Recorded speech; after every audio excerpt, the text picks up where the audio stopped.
Hey, and welcome to video 2 in the Playing Solo series. Today we're talking about basic techniques and how to turn those letters we learned in video 1. If you haven't watched that, I highly recommend. Somewhere over there, we're using these notes. 1, 2, 3, 4, 5. The House of Blues. And we're going to turn every one of those notes into a word. So we can then later get words and turn them into sentences, and get sentences and turn them into paragraphs to create our solos, okay? So let's start with that note over there on the 2nd string on the 10th fret. That's an A note. We're going to be playing over an A chord progression. Actually, it's just A all the time, just so we can focus on what to do, okay? So we've got that note. The first technique I want to show you is slide. So we're going to choose one note either lower in pitch or higher in pitch.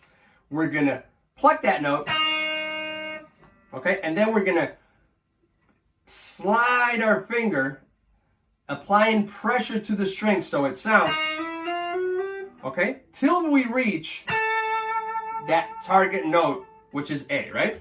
So we've got that note. You can choose 1 fret, 2 frets, 3 frets, 4 frets, all frets.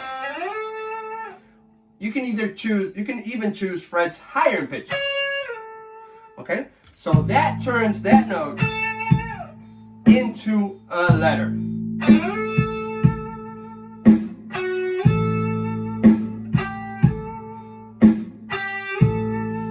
We get all of those 5 letters and we apply slide to them. Check out.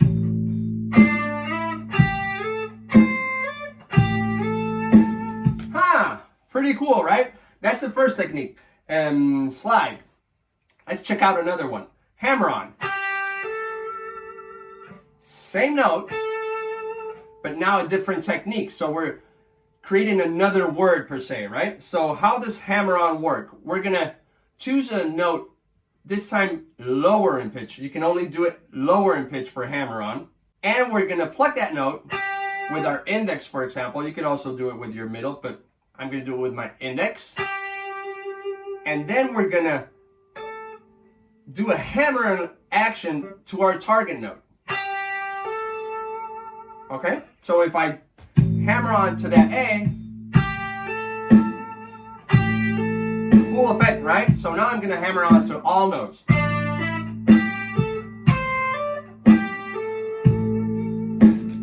Awesome, right?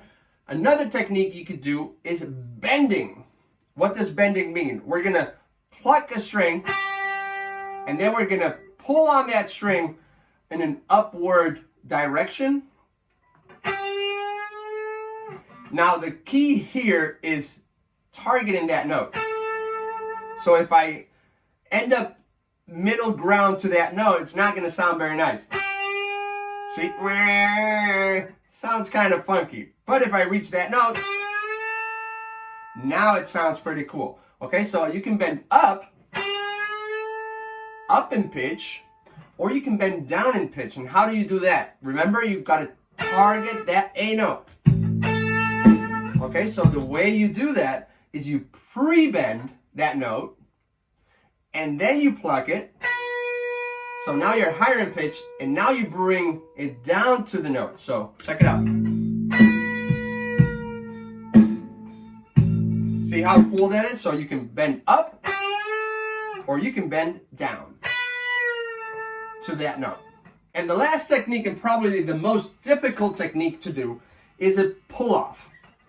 These are all basic techniques. But a pull-off basically is you're going to pluck a note higher in pitch and then go and target your target note. So you need to press on 2 frets at the same time with 2 fingers. So I'm gonna target my note with my index on the 10th fret on the 2nd string. That's my A note, my target note, and I'm going to choose a note higher in pitch on the same string and press it, fret it with another finger. And then you got to let go of that finger. But realize how it doesn't sound very powerful. I'm going to turn my guitar all the way up. doesn't sound too powerful, right? So the way we make it sound like this, where both notes sound really cool, is by flicking that string, picking that string, and then doing the same thing with your finger.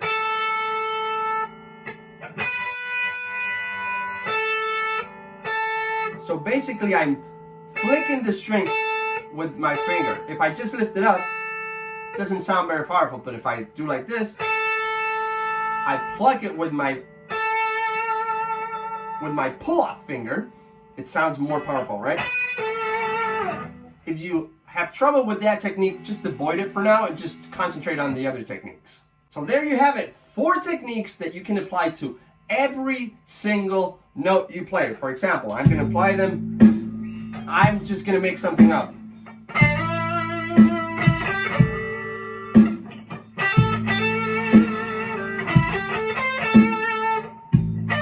Bending,